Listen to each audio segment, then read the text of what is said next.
Hi friends, welcome to my YouTube channel. ಬನ್ನಿ ಇವತ್ತು lazy rasam ಹೇಗೆ ಮಾಡೋದು ಅಂತ ನೋಡೋಣ.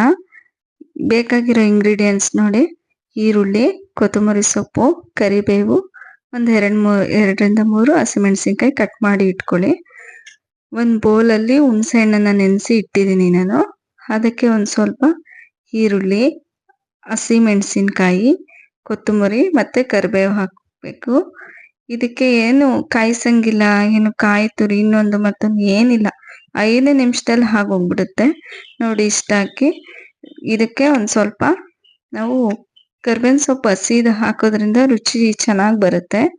ಇದಕ್ಕೆ ನೋಡಿ, ನೀರು ಬೇಕಂದ್ರೆ ನೀರು ಸೇರಿಸ್ಕೊಬೇಕು, ಇಲ್ಲ ಅಷ್ಟೇ ಸಾಕು ಅಂದ್ರೆ ಅಷ್ಟೇ ಸಾಕು. ಒಂದು ಸ್ವಲ್ಪ ಉಪ್ಪನ್ನ ಹಾಕೊಂಡು ಕೈಯಲ್ಲಿ ಚೆನ್ನಾಗಿ ಕಿವುಚ್ಕೊಬೇಕಾಗತ್ತೆ. ಸಂಡೇ ಬಂತು ಅಂದ್ರೆ ಸ್ವಲ್ಪ ಎಲ್ಲರೂ ಲೇಜಿನೇ, ಅದರಿಂದ ಈ ತರ ರಸಮ್ ಮಾಡ್ಕೊಳ್ಳೋದ್ರಿಂದ ತುಂಬಾ ಟೇಸ್ಟಿಯಾಗೂ ಇರುತ್ತೆ, ಬೇಗನೂ ಆಗೋಗ್ಬಿಡುತ್ತೆ ನೋಡಿ. ಇದನ್ನ ಇಷ್ಟು ಮಾಡ್ಕೊಂಡ್ರೆ ರಸಮ್ ರೆಡಿ ಆಯ್ತು. ಇದಕ್ಕೆ ಸ್ವಲ್ಪ ಒಗ್ಗರಣೆ ಕೊಡೋಣ.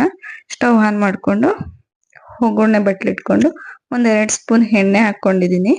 2 ಸ್ಪೂನ್ ಎಣ್ಣೆಗೆ ಕಾಯ್ಬೇಕದು. ಕಾಯೋವರೆಗೂ ಸಾಸಿವೆ ಹಾಕ್ಬಾರ್ದು. ಮುಂಚೆ ಸಾಸಿವೆ ಹಾಕಿದ್ರೆ ಸಿಡಿಯಲ್ಲ ಅದು, ಅವಾಗ ಟೇಸ್ಟ್ ಬರಲ್ಲ. ಅದೇನಾದ್ರು ಸಾಸಿವೆ ಬಾಯಿಗೆ ಸಿಕ್ಕಿದ್ರೆ ಕಹಿ ಅನ್ಸ್ಬಿಡುತ್ತೆ. ನೀವೇನೇ ಮಾಡ್ಬೇಕಂದ್ರೂ ಎಣ್ಣೆ ಕಾಯಿದ್ಮೇಲೆನೆ ಸಾಸಿವೆ ಹಾಕ್ಬೇಕಾಗತ್ತೆ. ಆಮೇಲಿಂದ ಒಂದು 2-3 ಎಲೆ ಕರ್ಬೇವಿನ ಸೊಪ್ಪು ಹಾಕ್ಬೇಕು. ಕರ್ಬೇವಿನ ಸೊಪ್ಪು ಹಾಕಿದ್ಮೇಲೆ ಒಂದು 3ರಿಂದ 4 ಒಣಗಿರೋ ಮೆಣಸಿನ್ಕಾಯಿನ ಹಾಕ್ಬೇಕಾಗತ್ತೆ.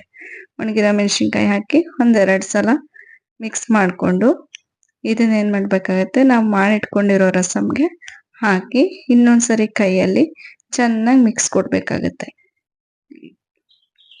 ಈ ತರ ಮಾಡ್ಕೊಳ್ಳಿ. ಒಂದ್ಸರಿ ಟ್ರೈ ಮಾಡಿ. ಬಿಸಿ ಅನ್ನದ ಜೊತೆಗಂತೂ ಅದು ಅನ್ನದ ಜೊತೆ ಮಿಕ್ಸ್ ಮಾಡ್ಕೊಂಡು ಆ ರಸಮ್ ಕುಡಿತಾ ಇದ್ರೆ ಒಂದ್ಸರಿ ಅನ್ನ ತಿಂತೀರ, ತುಂಬಾ ಚೆನ್ನಾಗಿರುತ್ತೆ.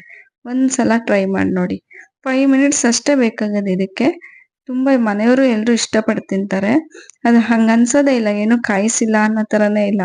ಅವಾಗೆಲ್ಲ ಹಿಂದಿನ ಕಾಲದಲ್ಲಿ ಹಸಿ ಗುಜ್ಜು ಆ ತರ ಮಾಡ್ತಿದ್ರಲ್ಲ, ಈ ಬೇಳೆ ಹಾಕಿ ಹುಳಿ ಸಾರು ಅದು ಇದು ಬೇಜಾರಾಗಿರೋರ್ಗೆ ಈ ತರ ಚೆನ್ನಾಗಿರುತ್ತೆ. ಇದೇ ತರ ರೆಸಿಪಿಗಳಿಗಾಗಿ ನನ್ನ ಚಾನಲ್ನ ಸಬ್ಸ್ಕ್ರೈಬ್ ಮಾಡ್ಕೊಂಡು ನೋಡಿ. Thank you.